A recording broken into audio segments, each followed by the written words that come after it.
Quelle serait la bonne politique économique à mener en France, celle qui donnerait enfin des résultats? Vaste sujet qui a donc provoqué un séisme gouvernemental. Et si Arnaud Montebourg avait raison? Et si François Hollande et Manuel Valls étaient en train de faire complètement fausse route?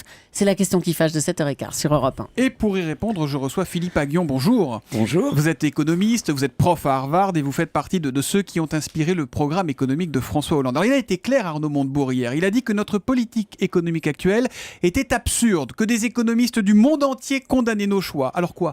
On aurait raison contre tout le monde? On s'entête, on s'obstine, on va dans le mur? Philippe Aghion, il a raison, Montebourg? Écoutez, non, je pense qu'au contraire, la panne de croissance que nous connaissons, on a vu qu'elle était liée à une panne de l'investissement privé et à un creusement de notre déficit extérieur. En fait, ça fait 10 ans que notre balance commerciale est déficitaire. En clair, qu'on importe plus qu'on exporte. Exactement. Donc c'est un problème d'offre. d'offre, c'est pas un problème de demande.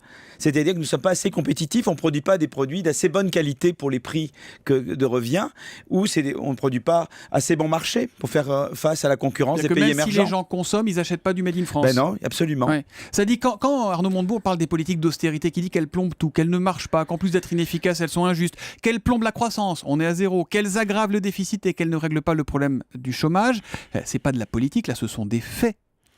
Mais c'est pas de la politique. Le problème, c'est la chose suivante, c'est que la relance, elle aura lieu au niveau européen.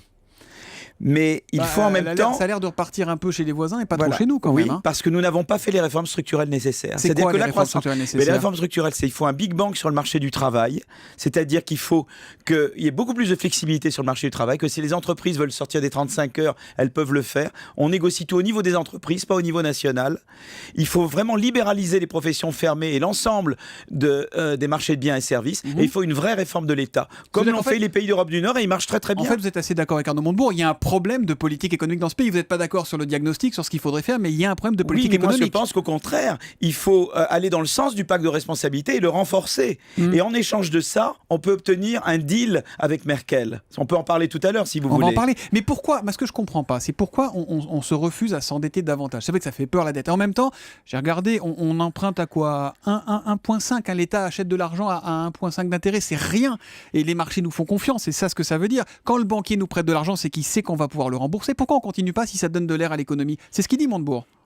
Mais parce que je pense que c'est au niveau européen qu'il va falloir mettre de la flexibilité. Si la France est la seule à décrocher, à dire « moi je ne m'assujettis plus aux normes budgétaires européennes à ce moment-là, mais non, mais Renzi, lui... Il a dit « je donne 10 milliards d'euros de cadeaux fiscaux pour 10 millions d'Italiens ». Oui, mais enfin, Renzi, il s'engage très fermement dans les réformes structurelles. C'est pas vrai que Montebourg est comme Renzi. Renzi dit « moi je vais faire vraiment des réformes structurelles ». Il va s'attaquer aux chauffeurs de taxi, à toutes les professions fermées. Il le fait très sérieusement. Et c'est parce qu'il le fait qu'il a une voix en Europe pour dire je veux un assouplissement macroéconomique au niveau européen. Mais vous dites qu'il faut continuer l'austérité ou pas, vous?